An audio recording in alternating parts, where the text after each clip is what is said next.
Hello, a rather solemn word of Gord this time.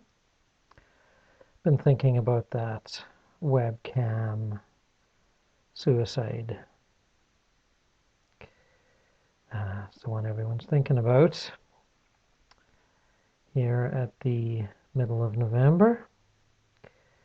Very sorry to have seen it happen, and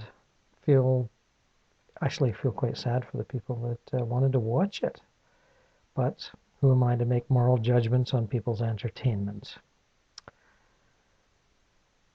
But as you know from other Word of Gords, I have quite a bit of experience on doing retrievals.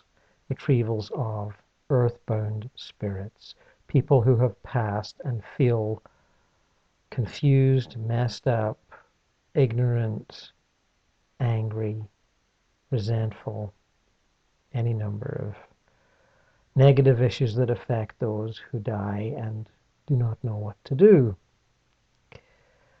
And this includes young suicides. It includes old suicides too, I might add, but we're thinking about young suicides right now.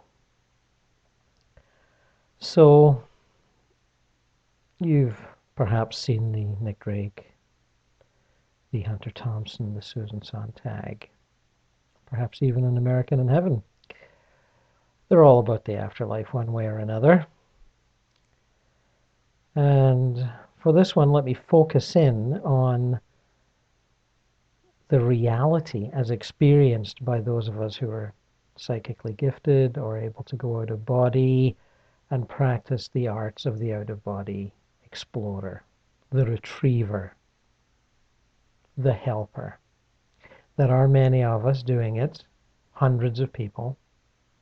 I know dozens at this point, a few of whom have written books and have websites, etc., etc. And our experiences are quite similar. When a person who passes suddenly into the afterlife from either self-inflicted wounds or drugs, as was the case of this young man, accidents, car accidents, jumping out of windows, any number of drownings. And if they appear in the other world without any belief system to hold them up, with the notions of atheism and materialism hounding them from childhood, as is often the case in our society, people are actually taught there is no eternal life and stop believing in that fantasy right now. If that's been given to them at a young enough age, they will believe it quite firmly. And they will find themselves on the other side quite alive, feeling even more alive, vibrant than they were before they passed. They will also be, unfortunately, accompanied by their depression, their sadness, their anxiety, their anger, their fear, their sense of being unloved, uncared for, their sense of living in a society that doesn't care for them, a society at war, a society mired in greed, competition, all that stuff. That haunts them, that hangs on to them. And basically, they're earthbound spirits that don't know where to go or what to do. And people like me, when out of body, we come across them one way or another. And we try to get them to change their attitude and move on. And sometimes we're successful. We do get them to move on. We talk to them, we sympathize with them, we argue with them, we listen to them swearing and shouting and telling us to get the hell out of here and leave me the hell alone, or leave me the F alone. And we get them to move on. We take them to a much nicer part of the afterlife, and we leave them there if they want to be left there, and they get to see what the afterlife is really like. And sometimes we can do it quickly, and sometimes it takes weeks, months, Earth time. There's really no time for them, but You have to go back and maybe visit them 3 or 4 times and convince them slowly that you know what you're talking about, and you're not a demon taking them to hell or whatever they might think. So the other thing I'd like to emphasize is with people who die resentfully, angrily, lonely, feeling misunderstood or unloved, they take all that with them. And then, after they pass, they feel the grieving and sadness and guilt of those they have left behind. Family members, friends, business associates, people that knew them through the internet, even.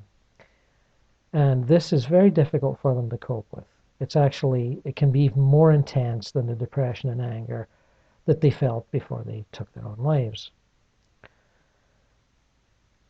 And even if we take them to the heavenly paradise areas of the afterlife and they take up a life there, they still feel all that grieving and anger and upset and guilt of the loved ones, the people that they thought weren't actually loved ones but were.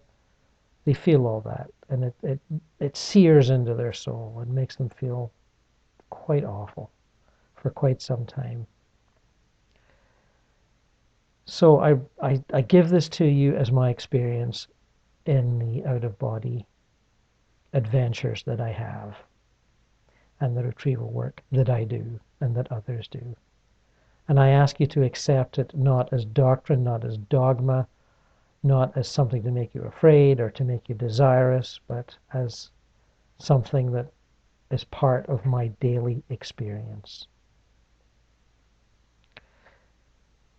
The afterlife is a wonderful, incredible place. But hurting others in order to get there and making them feel fearful and guilty and upset and terrible about you taking your life and they felt they could have helped you isn't the way to go.